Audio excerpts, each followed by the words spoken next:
You're watching Talking Points, a focus on the political scene in Lubbock and across the South Plains. Welcome back. You know, we're all thankful that as tough as the last couple of weeks were for some here, we certainly came out a lot better than others. How did we do that? Well, remember, we're not on the ERCOT power grid yet. LP&L gets electricity from the Southwest Power Pool. And our Grace Morris talked to an expert about this tale of two grids. I mean, this was just worse than their what could go wrong scenario. Texas's energy grid is facing unprecedented challenges over the last few days, with state leaders blaming wind energy for the rolling outages across Texas. But local experts say that isn't the whole story. Had natural gas generation stayed online, we could have gotten through without blackouts, even if we lost all the wind. While some of the wind turbines did freeze, Dr. Giberson's saying that had they been prepared for such intense cold, they might have stayed on. In Texas, you don't spend the extra money to build, you don't protect a Texas wind turbine against a Minnesota cold because we're not Minnesota. But between Texas's two grids, one did end up faring better. However you sort of look at it, I mean, clearly SPP has, the power systems in SPP have fared much better than in ERCOT. With Lubbock on the brink of switching from SPP to ERCOT, Giberson says ERCOT's response did raise a lot of questions. It's definitely a reason to take just one more look. I'm still enthusiastic about joining ERCOT. But in the end, is still confident the switch will be good for Lubbock in the long run. There'll be some changes made because of this, and it's going to be an even better system because of those changes. Forward looking, I mean, when June comes along and we join, right, this is in the past, and there's a great deal of promise in the future of ERCOT. All right, I want to continue our conversation now with Lubbock Senator Charles Perry on all of this power problems across the state here we've saw over the past week or so. I want to talk about natural gas producers a little bit and others sort of at the local level of all of this. Of course, there's a human element to all this that has to be first and foremost, but as a practical legislative matter, would it be good policy to tell any business like your natural gas producers, hey, look, you're going to have to spend money for these equipment upgrades to keep things freezing up, and depending on the weather, you may not even need this equipment for another couple of years or really need it for a decade. Practically, should the legislature be able to tell a business this? I think those are the conversations we're going to have. Those are all private contractors, private vendors. Atmos is our regional. There's a cost to that, right? So if the legislature regulates that they must go back and now winterize their gas lines, and like I say, up north, they don't have frozen gas line issues.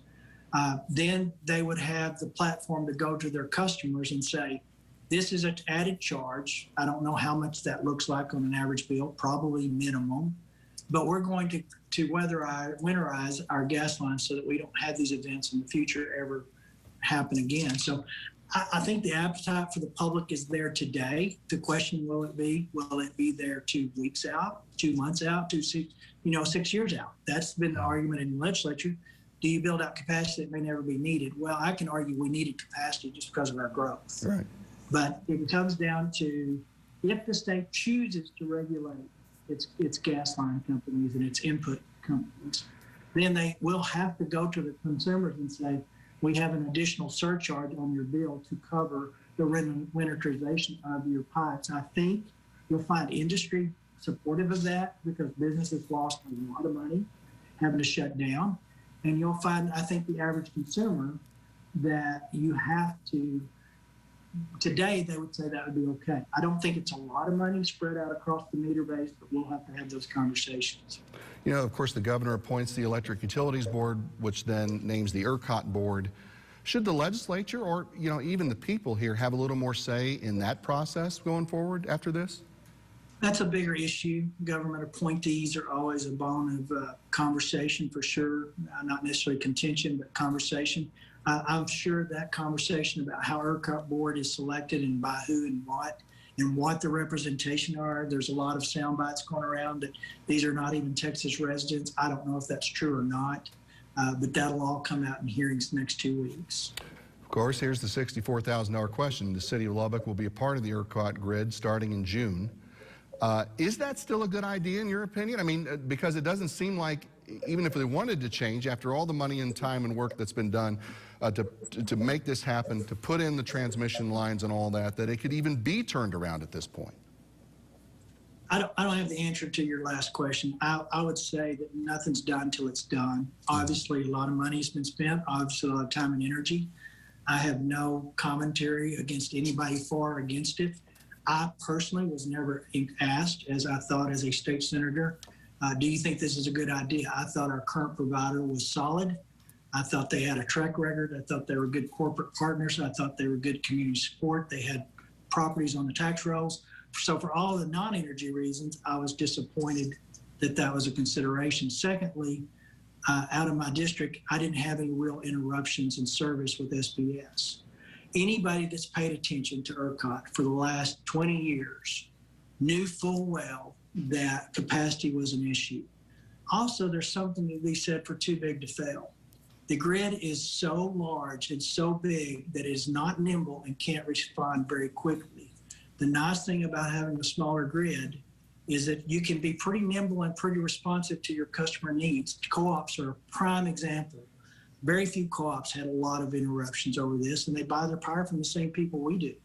So I personally, if there was any conversation to be had about can we back out, can we liquidate what we built, can we get our money back, do we have a willing partner in SPS if we choose to do that, and what contract rates?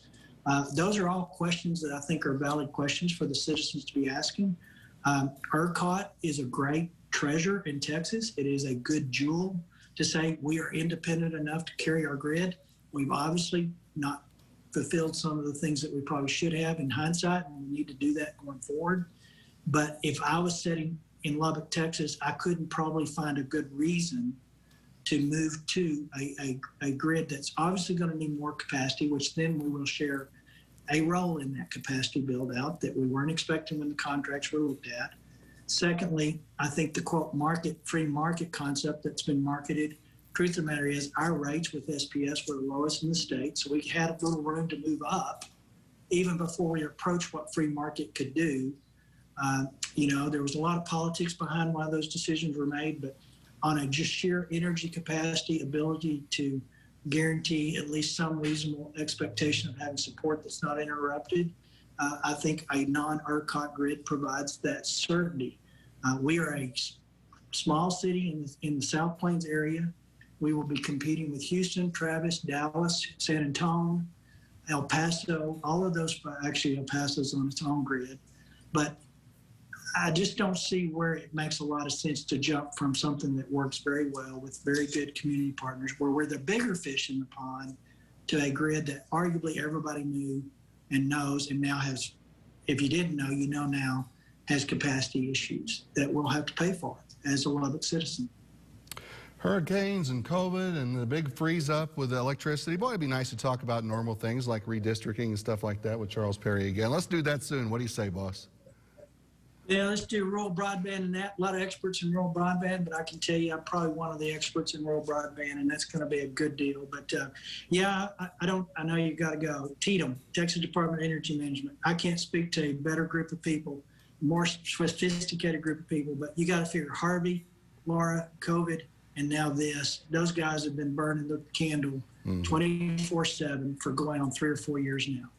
And it's just a phenomenal resource when you can call from Childress, Texas, and have a truckload of water or some other generator or something in a state this size. We've got great people working hard, fixing problems. Arguably, we need to deal with some of this, but I wouldn't want to be anywhere else but Texas. I mean, we still get it right most of the time. You bet. Thank you, guys. And that's how I know we'll get out of it. Charles Perry, thanks, sir. Talk to you soon.